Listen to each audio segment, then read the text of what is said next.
अरे वाह, ये तो बहुत ही खूबसूरत लहंगे हैं। क्या मैं इन्हें पहन सकती हूँ? तभी अचानक से वो पेड़ टुनटुनी चिड़िया से बोलने लगता है। बिल्कुल पहन सकती हो टुनटुनी, तुम्हारा जो मन करे वो लहंगा तुम ले सकती हो। ये कौन बोला? सुंदरवन नाम का एक जंगल था। वो जंगल बहुत ही खुशहाल था। सभी पक्षी बहुत अच्छे थे और अपने अपने कामों में व्यस्त रहते थे। जंगल के चौराहे के पास पक्षियों के बच्चे खेला करते थे। सुंदरवन जंगल में हर साल एक उत्सव हुआ करता था, जिस उत्सव में बहुत सारी प्रतियोगिताएं होती थीं और आज जंगल में इस प्रतियोगिता का ऐलान होने वाला था। सुनो सुनो सुनो, इस साल जंगल के वार्षिक उत्सव में एक नई प्रतियोगिता शामिल की गई है, फैंसी ड्रेस कंपटीशन। जो भी पक्षी जीतेगा उसे चीफ गेस्ट के हाथों पुरस्कार मिलेगा, और तो और इनाम में 5 बोरी अनाज, 2 बोरी दाल भी मिलेगी। इसलिए इस प्रतियोगिता में भाग जरूर लीजिए। फैंसी ड्रेस कंपटीशन, वो क्या होता है? इतना भी नहीं पता क्या बुद्धू? ये वो प्रतियोगिता है जिसमें हमें अलग अलग भेष धारण करना होता है। मैं तो राजकुमारी का भेष धारण करूंगी। हाँ, मैं भी। और तुम टुनटुनी, तुम क्या पहनोगी? बताओ ना मुझे। उससे क्या पूछ रही हो लाडो? उसके पास तो ढंग के कपड़े भी नहीं है। वो क्या प्रतियोगिता में भाग लेगी? चल अब मैं चलती हूँ, मुझे और भी तैयारी करनी है। टुनटुनी चिड़िया बहुत गरीब चिड़िया थी। उसके पास ठीक से कपड़े भी नहीं थे। तभी टुनटुनी चिड़िया इनाम के बारे में सोचने लगती है। अगर मैं ये प्रतियोगिता जीत गई तो हमारे घर में कई महीनों का अनाज आ जाएगा। लेकिन मेरे पास तो कोई अच्छा सा कपड़ा भी नहीं है जिसे पहनकर मैं फैंसी ड्रेस कंपटीशन में भाग ले सकूं। चलो मैं माँ से पूछती हूँ। टुनटुनी चिड़िया उड़ते हुए घर गई। उसकी माँ विधवा थी, उसको सिलाई का काम आता था, इसीलिए वो दर्जी का काम करके अपना और अपनी बेटी का पेट पाल रही थी। उनकी आर्थिक स्थिति बहुत ही खराब थी। माँ, मुझे फैंसी ड्रेस प्रतियोगिता में हिस्सा लेना है। अरे ये क्या बोल रही हो टुनटुनी? तुम तो हमारी स्थिति जानती हो ना बेटी, उसके बावजूद तुम ये सब कह रही हो। हाँ माँ, क्योंकि इस प्रतियोगिता का इनाम 5 बोरी अनाज और 2 बोरी दाल है। यही सुनकर मैंने सोचा कि अगर मैं जीत गई तो कई महीनों का अनाज हमारे पास होगा, और तो और आपको कपड़े भी सिलने आते हैं। कपड़े सिलने आते हैं तो बेटा, पर सिलने के लिए हमारे पास कपड़ा कहाँ है? मेरे पास तो बस कुछ पुराने कपड़े हैं। अगर उससे तुम्हारे लिए कुछ सिलना हो तो बता दे। तभी टुनटुनी चिड़िया सोचने लगी कि उन पुराने कपड़ों का वो क्या फैंसी ड्रेस बनवा सकती है। तभी उसे एक आइडिया आता है। वो अपनी माँ से कहती है, माँ, आप मेरे लिए उन पुराने कपड़ों से एक ब्राइडल लहंगा सी दो। आप कोशिश तो कीजिए, बाकी ऊपर वाले की मर्जी। ये सुनकर फिर टुनटुनी चिड़िया की माँ उसके लिए पुराने कपड़ों से लहंगा सीने लगती है, और कुछ ही घंटों में उसकी माँ उसके लिए एक बहुत खूबसूरत लहंगा तैयार कर देती है। वो देखकर टुनटुनी चिड़िया बहुत खुश होती है। अरे वाह माँ, आपने तो बहुत ही सुंदर लहंगा तैयार किया है। इसे पहनकर तो मुझे यकीन है मैं ही फैंसी ड्रेस कंपटीशन जीतूंगी। पर ये सब बातें खिड़की के बाहर खड़ी गोरी सुन लेती है। वो टुनटुनी चिड़िया से बहुत जलती थी। अच्छा टुनटुनी, तू जीतने के ख्वाब देख रही है, लेकिन मेरे होते हुए तो इस प्रतियोगिता को कभी नहीं जीत सकती। ये कहकर गोरी सबके सो जाने के बाद टुनटुनी चिड़िया के घर में घुसकर उसके लहंगे को कैंची से काट देती है। अगली सुबह जब टुनटुनी चिड़िया उठती है तो अपने लहंगे की हालत देखकर वो रोने लगती है। माँ, माँ, ये सब क्या हो गया? मेरा लहंगा, मैं क्या पहनूंगी आज प्रतियोगिता में? ये सब किसने किया माँ? मेरे सारे सपने टूट गए। उसकी माँ उसे समझाने की बहुत कोशिश करती है, लेकिन टुनटुनी चिड़िया नहीं मानती और गुस्से में वहाँ से चली जाती है। टुनटुनी चिड़िया उड़ती उड़ती दूर किसी और जंगल में आ जाती है और वहाँ एक पेड़ के नीचे बैठकर रोने लगती है। हे ऊपर वाले, ये सब आपने क्यों किया? मैंने कितनी मेहनत से अपनी माँ से वो लहंगा सिलवाया था, और पता नहीं किसने दुश्मनी में आकर उसे बर्बाद कर दिया। मुझे पूरा यकीन था अगर मैं वो लहंगा पहनती तो वो प्रतियोगिता सिर्फ मैं ही जीतती। ये कहकर वो रोने लगती है। तभी उसका आंसू उस पेड़ की जड़ पर गिरता है। तभी वो पेड़ बोलता है, टुनटुनी चिड़िया, तुम परेशान क्यों होती हो? मुझे तुम अपनी परेशानी बताओ, मैं तुम्हारी सहायता जरूर करूँगा। फिर टुनटुनी चिड़िया उस जादुई पेड़ को अपनी सारी परेशानी बता देती है। अच्छा, तो तुम्हारी परेशानी ये है और इस परेशानी का हल मेरे पास है, ये देखो।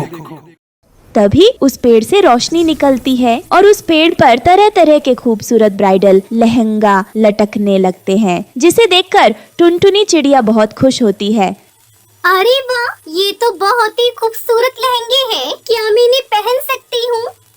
हाँ, क्यों नहीं टुनटुनी, ये कोई आम लहंगे नहीं बल्कि जादुई ब्राइडल लहंगे हैं। इन्हें जो भी पहनता है उसके बाद वो बहुत ही खूबसूरत दिखने लगता है। तुम ये लहंगा ले सकती हो और उस प्रतियोगिता में भाग लेकर उसे जीत भी सकती हो, जिसे जीतकर तुम अपनी माँ का सपना पूरा कर पाओगी।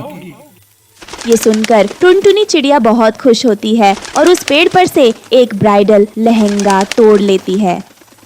आपका बहुत बहुत शुक्रिया जादुई लहंगे के पेड़, आपने मेरी इतनी बड़ी परेशानी दूर कर दी। अब मैं उस फैंसी ड्रेस कंपटीशन को जीतकर अपनी माँ के सारे सपने पूरे कर सकती हूँ और अपनी गरीबी भी दूर कर दूंगी।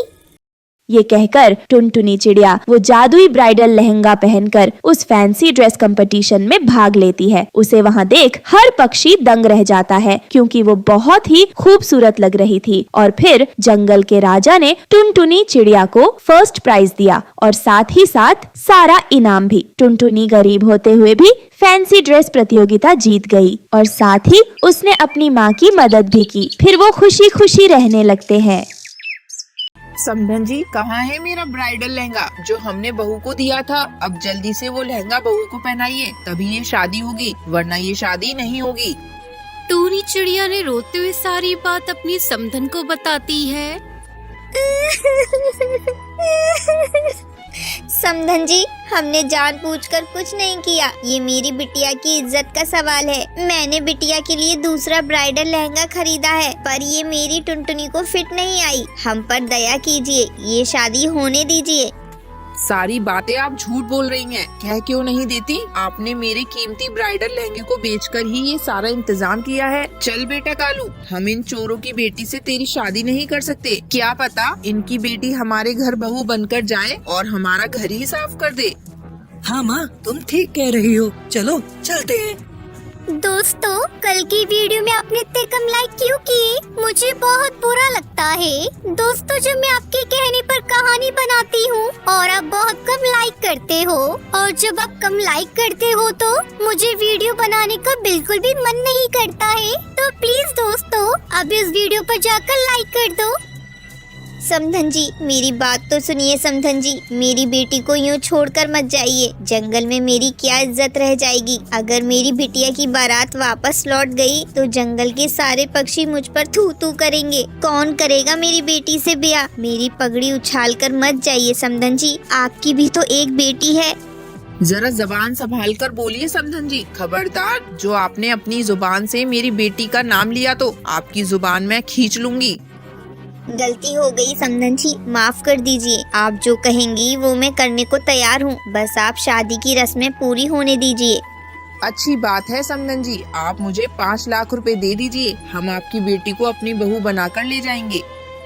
ये आप क्या कह रही हैं समधन जी? मैं गरीब हूँ, इतने पैसे कहाँ से आएंगे मेरे पास?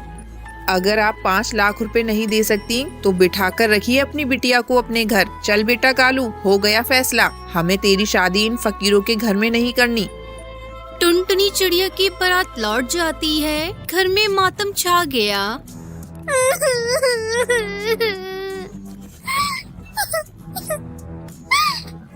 माँ, अब कौन बिया करेगा मुझसे? बिया तो मेरी किस्मत में ही नहीं, मेरी तो किस्मत ही फूटी है। माँ, माँ, मुझे आपने मार क्यों नहीं दिया था? अब मुझ गरीब से कौन शादी करेगा माँ? चुप हो जा मेरी बेटी, चुप हो जा। भगवान ने हमारी टुनटुनी के लिए कालू से अच्छा दूल्हा लिखा होगा। सब्र रख बिटिया, सब ठीक हो जाएगा। टुनटुनी पूरी तरह से टूट चुकी थी। समय अपनी रफ्तार से बीतने लगा। एक दिन टुनटुनी नदी पर बैठी हुई थी, तभी एक कबूतर नदी पर पानी पीने आता है। अरे, आपको मैंने पहले कभी नहीं देखा। क्या आप इस जंगल में नए आए हो? हाँ, मैं इस जंगल में नया आया हूँ। मैं एक इंजीनियर हूँ और इस जंगल में सड़क बनाने का काम करने आया हूँ। मेरी यहाँ किसी से भी जान पहचान नहीं हुई। अच्छा हुआ जो आपसे मेरी जान पहचान हो गई। मेरा नाम बंटी है। और मेरा नाम टुनटुनी है। आपसे मिलकर अच्छा लगा। धीरे धीरे समय गुजरने लगा। टुनटुनी और बंटी में प्यार हो गया। फिर एक दिन बंटी और टुनटुनी को कालू को वो साथ में देख लेता है। अच्छा, तो टुनटुनी की प्यार की खिचड़ी यहाँ पक रही है। मैं इन दोनों को एक नहीं होने दूंगा, क्योंकि मेरा नाम है कालू, काले दिल वाला। इस तरह कालू को उन दोनों को जुदा करने का प्लान बनाने लगा और उसे मौका मिल गया। एक दिन बंटी कबूतर जंगल की सड़क का निर्माण चेक कर रहा था। तभी कालू मोटर गाड़ी से बंटी कबूतर का एक्सीडेंट करने वाला था। तभी टुनटुनी चिड़िया बंटी को बचा लेती है और गाड़ी के आगे खुद आ जाती है। कालू वहाँ से भाग जाता है।